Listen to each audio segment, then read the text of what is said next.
Good morning and welcome back to the Roast West Coast Coffee Podcast, where I interview the coffee professionals of the West Coast and try to help us all get a little bit coffee smarter in the process by asking coffee questions to our coffee experts. I'm your host, Ryan Wolt. Today, Siri Simran Khalsa, Executive Director of Coffee at Lofty Coffee in Southern California, is joining the show for the first time in Season 3 to give us some advice on how to take our coffee appreciation from our beginner level to maybe an intermediate level, and to direct us to some resources that can help us on our journey. While you're listening today, take a moment to follow at Lofty Coffee on the social media feeds so you can see all the cool stuff she is doing, and while you're there, follow at Roast West Coast because why not? What's one more friend or follow, right? Bonus points if you share the show with a friend. I hope your coffee mug is full today because we're going to get right into it and get coffee smarter with Siri.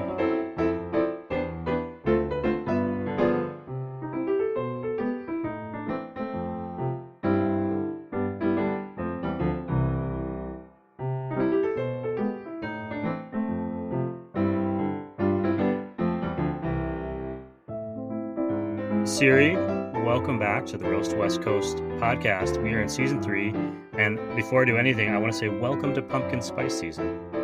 It's here in all its glory. It is. It's been a long time since I've seen you or talked to you. I think since July, maybe even June. Before we get started with any coffee expert stuff, what's up with you? What's up with Lofty? What's the world like? Yeah, things are moving quickly. Well, we are actually in the middle of doing a lot of projects at our roasting facility. We are upgrading our roaster. We're currently roasting on a 15 kg Loring Falcon, which has been my main coffee roaster for the last 6 years. And we're upgrading it to a 35 kg Kestrel Loring. And so preparing the roasting facility to have an installation of a new roaster, but then also preparing all the other things that come with being able to produce more coffee. So it has been a very hectic few months. Is that I don't mean to interrupt. Is that nerve-wracking for you at all? Just switching from something you've spent so much time on to something new? It's same family of roaster, but it's new. Yeah. So we're probably going to be getting the roaster in late November, December. That gives us a little bit of time. It's not like this immediate switch. Something we've decided to do is actually also keep the smaller 15 kg roaster. So that will be at least like there and operational like during this transitional period. And there's definitely going to be a learning curve, but I am more excited than anything to just expand my knowledge and ability to be a little bit more diverse in how I approach roasting. So yeah, it's all good. And you mentioned the time of year. This year, particularly, and definitely because of the pandemic, we have seen major delays, and not only the coffee industry, but all industries, that being delays with importation and receiving product logistically. And we finally, actually over the last couple of weeks, received coffees that we were expecting months ago. And these are like mainstays on our menu and coffees that we've been buying for many years. So it's just really exciting to have some familiar coffees back in our lineup and to kind of hone in on our staples, that being our blends, but then also we have some amazing single origins coming that these last couple of weeks I've been working on that I'm really excited to share with everyone. That's awesome. When you say shipping delays, that's literally, and this is something I've been reading a lot about lately, but like literally ships, like boats are out, like kind of stuck in a lineup. Literally boats. Yeah, it's not just like this generic thing. No, I was talking to one of our import partners and they showed me this photo because I guess they were in the Bay Area because that's where we actually warehouse our coffee. So he showed me this photo of the port and it was just, I think there were like 50 plus ships just in the water, stuck in the water. And that being, there's just major delays with unloading these containers and these ships. So I think someone was telling me there was a container out on the water. It was at the port, but on the water for almost 80 plus days Wow. before it got unloaded. And then there's the whole logistics of unloading a container, and then the logistics of shipping the products from that container to a roasting facility. So, which is many and again, we're not the only industry experiencing this. When we are, as we have lots of projects going on, there's things that we'll order from other types of like paper, like the paper industry, for example. Like, we're completely out of our like shipping boxes. So it's like just like random things that have obviously been impacted. I think we've all learned a lot about how connected these things are, but like buying a car, like a car can be completely built, but like one little chip isn't ready and it may be 6 months, it may be a year, you don't know. What about you? I mean, how are you doing as a person? I'm doing good. I outside of work have just been trying to be outside as much as possible. I'm not sure if I've talked about this in the past, but during, like, actually right when the pandemic happened, I got into rock climbing, and so I've been going pretty full force with that, taking opportunities to go outside and camp and be in with the rocks and the nature. A few weekends ago, we took a trip out to Holcomb, which is in the Big Bear area, and it was just so nice because it was still a little hot, so not a lot of people were there, but we brought the dog, and he just had a blast. He met a deer for the first time. Oh boy. He had no idea what to do. He's like, "What the hell is that?" I know on the other side of the country, there's like a group of zebras that have escaped like where they were living, and they're just like kind of living in nature. Wow. And they're trying to Oh my they're trying to goodness. catch them and return them to their owner. I think it's Maryland.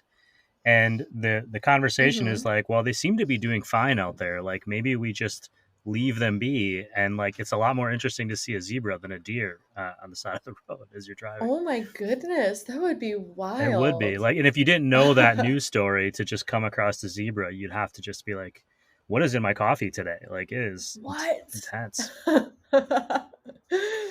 Outside of work, but still coffee related, I have a friend who moved to San Diego from Providence. Her name is Sophie Short, and she's a consultant for cafes and roasteries. And when she moved out here, she hasn't even been here for a year, but she's really gun ho about the coffee industry and community events. So her and I partnered up to kind of revitalize the San Diego Coffee Network, which I'm not sure if you're familiar with.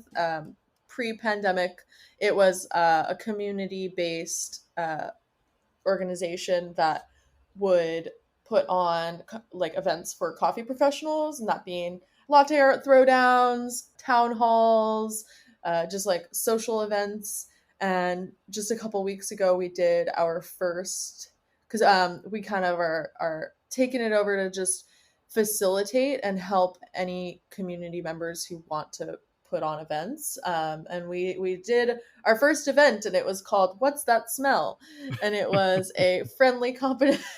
It was a friendly competition of a sensory competition where competitors would blind smell different smells, and the top competitors who got the most right would move on to the next round. And there were some grand prizes, and it was a grand old time. We also had some other sensory event activities based around organic acids and little tests that you can do to learn if you're maybe a super taster. So that was really fun and very exciting to see the outcome of that. A lot of people showed up, and we hope to put on more events very soon. That's very cool. Yeah, we'll definitely look for more events from the San Diego Coffee Network threads. The whole smelling contest thing is about the most wholesome and nerdy thing that I've heard in a long time. I know. It's like I'm just imagining like someone walking around with a jar, like smell this, and figuring it out. But I Totally. love it. Speaking of coffee, I should ask you a question today. And I have one, which is I'm wondering what your advice is kind of for beginning or intermediate coffee drinkers on kind of how to take that next step. Like I've gotten excited about coffee. I go to good coffee shops. What is the next level of my coffee drinking? And you just kind of mentioned smells, so I think that's kind of a good segue. Yeah, I think it's a great question because I think we've all been there. I think my launch into, okay, I'm interested in this. How can I learn more? Was like, to me, that time in my life is very vivid, and I can remember specifically the very first coffee shop I worked for. There was somebody there who was a lot more experienced than me and showed a lot of passion for it, and I found that to be really inspiring. And so I looked to him. I was like, what should I do? How do I learn more?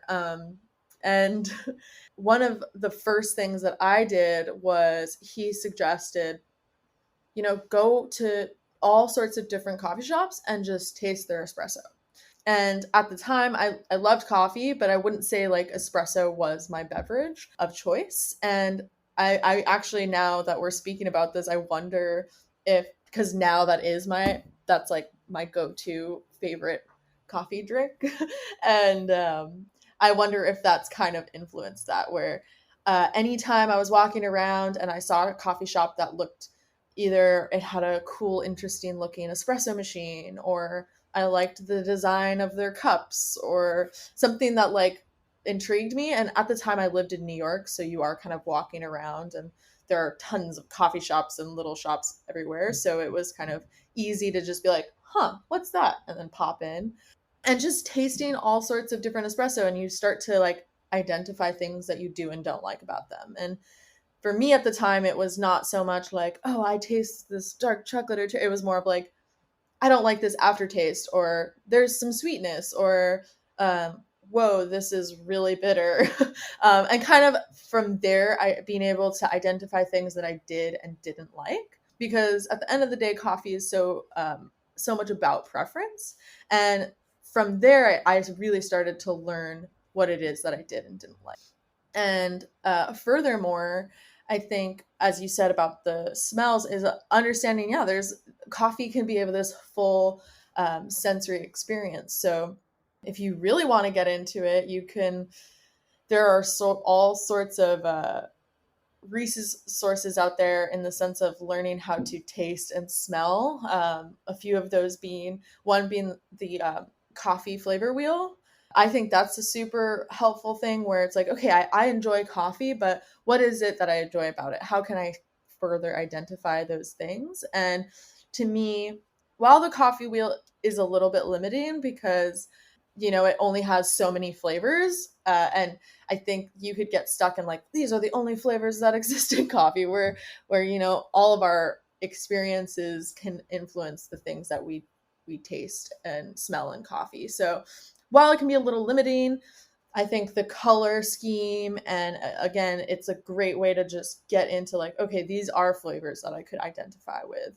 Even furthermore, there's this really cool thing called the lexicon that the World Coffee Research put together, that I've in the smelling activities that I've done, I find very helpful, because you can, in the lexicon, you could go to blueberry and it'll tell you exactly in like adjectives and words what blueberry tastes and smells like, and then it gives you essentially a recipe to recreate to what the World Coffee Research standard of blueberry tastes like. So you could go in there, exactly recreate what blueberry taste and smell like. That, for example, I think I'm forgetting I think blueberry might be like blueberry Smucker's jam.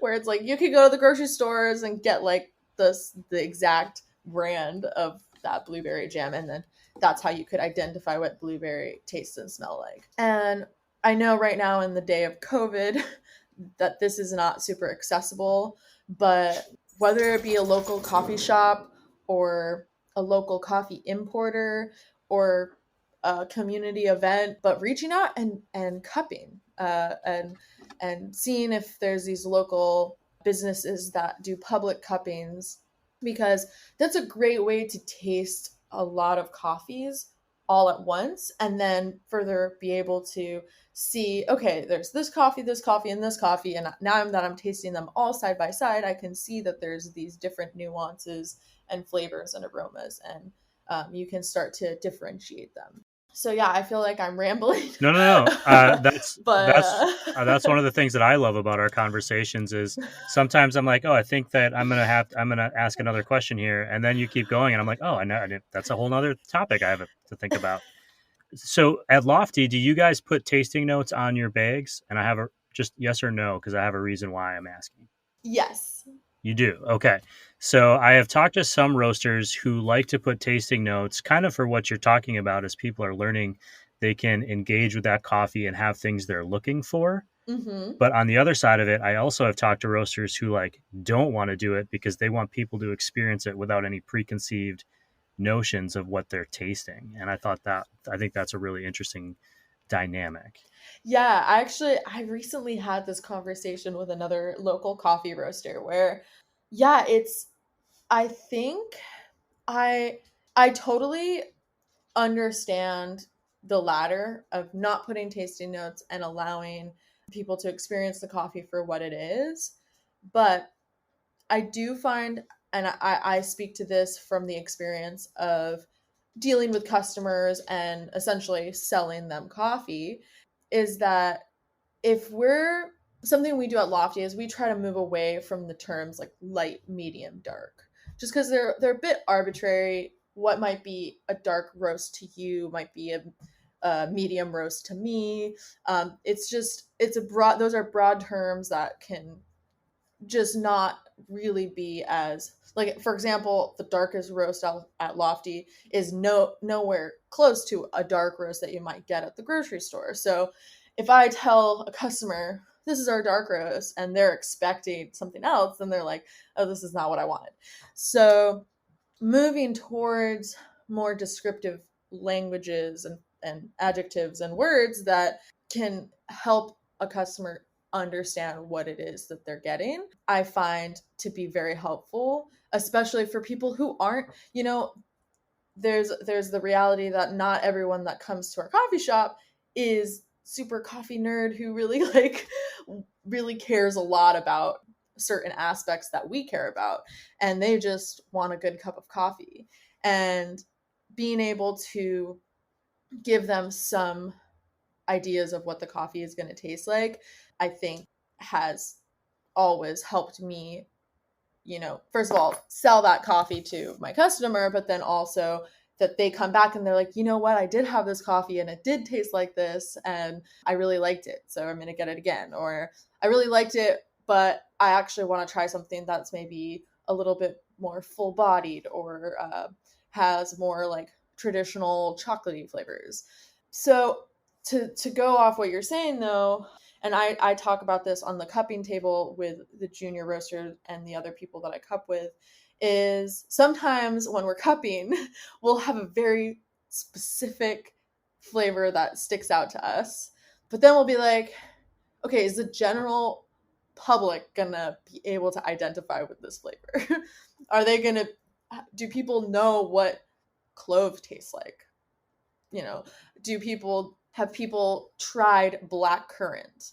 It's a very common flavor note that comes up. Or like, are people going to understand that? So having more broad flavor descriptors. So for example, one of our blends, its flavor profile is sweet citrus, where it's a little bit more broad. It's not specifically lemon, but it can be interpreted as a sweet citrusy quality. Might have that like zingy acidity, sparkling. And actually, furthermore, what I wanted to get to was, I think, and this is something when I cup, I write a lot of notes about, is specifically actually the overall tactile experience, whether that being full body, sparkling. What is a term that we have on one of our coffees right now is opulent, smooth. Oh, wow. Silky.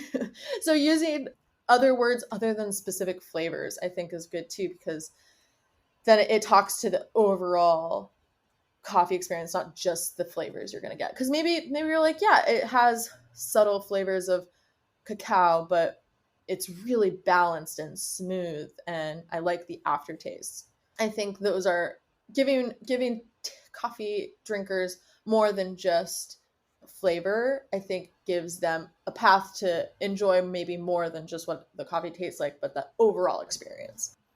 I think just to recap kind of for anyone listening, what I'm getting out of this is that if you're kind of a beginner, intermediate coffee drinker, and you're trying to take that next step, a couple of important things are, one, obviously you're trying coffees, a lot of coffees, either it's, maybe it's a black coffee only or espresso, but something you can compare a little bit. You're creating a vocabulary for yourself about those coffees, and whether they're traditional. The flavor wheel is a great way to like learn a lot of what traditional flavors are, but also creating ways to talk about that coffee when you're thinking about it.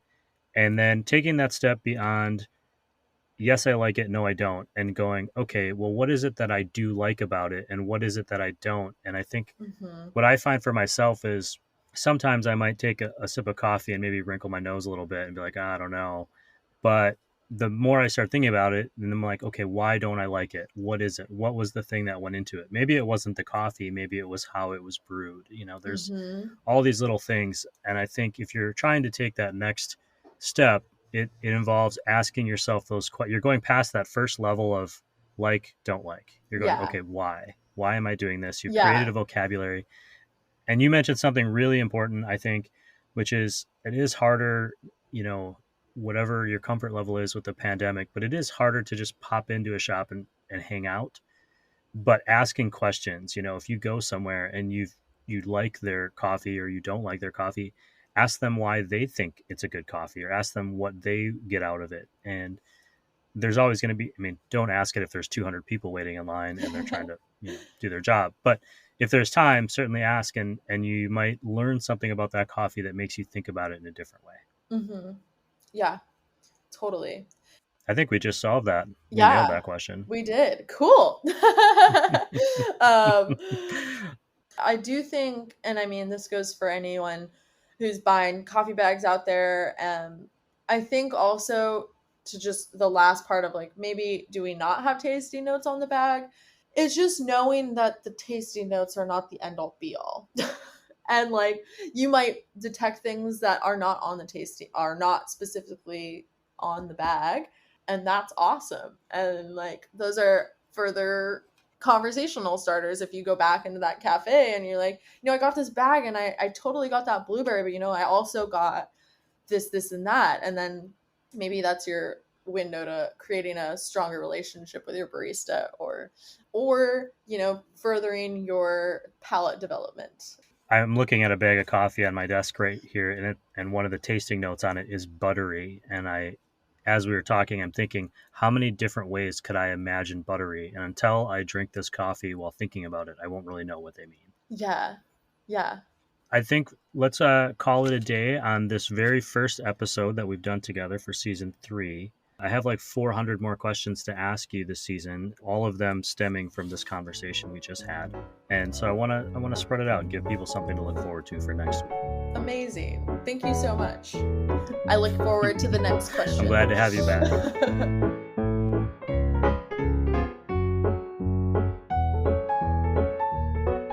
Okay, to recap some of the things Siri and I talked about today. We think zebras may or may not be living in Maryland. You should check out @San Diego Coffee Network for events like coffee smell competitions. And when you're ready to level up your coffee drinking experience, start drinking a bunch of different coffees or espressos and begin to create a language that helps you identify what you do or don't like, why you do or don't like it, and what characteristics you can identify in that coffee. Remember that coffee can be a full sensory experience. Taste, smell, mouthfeel, and even the look of your coffee can impact how you feel about it in the end. I think the language piece is one of the most important tools you can have, so I'm going to link to resources like the Coffee Flavor Wheel and the World Coffee Research Lexicon that we referenced on roastwestcoast.com. That is all for this episode of the Roast West Coast Coffee Podcast's weekly Coffee Smarter session. Thanks to Siri, she's doing some amazing things at Lofty Coffee. Be sure to check them out. I'll be back next week with an interview with Mark Wortman. He's the founder and head roaster of the Make Good Coffee Company. Mark got his start as a coffee blogger. A blogger, for our younger listeners, is basically the early 2000s version of a podcaster, someone who shared their opinions in written and visual form on the internet. I'll let him get into it a little bit further. I also got to thank this show's supporters: Maria Coffee, Leap Coffee, Zumbar Coffee and Tea, Steady State Roasting, Cafe Laterre, Cape Horn Coffee, Coffee Cycle, First Light Whiskey, and Camp Coffee Company in Oceanside. I'm going to be stopping by Cafe Laterre Solana Beach this weekend to check in on their efforts to get a new space open just north of there in Encinitas. As always, thanks to you, the listener, for asking questions that I then get to ask these coffee experts. Also, for sharing the show with your friends, and for checking out my roast industry partners. You can find all the links on the website roastwestcoast.com, where you can also subscribe to this newsletter and never miss an episode. I've got another coffee quote to close out the show today. It's from author Justina Chen Headley, who wrote, "Adventure in life is good. Consistency in coffee, even better." This episode of the Roast West Coast Coffee Podcast was, and has been written, produced, and recorded by me, Ryan Wolt. I hope this show has found you happy, healthy, and with at least enough sanity to make it through the day. And please always tip your baristas and be sure to drink good coffee.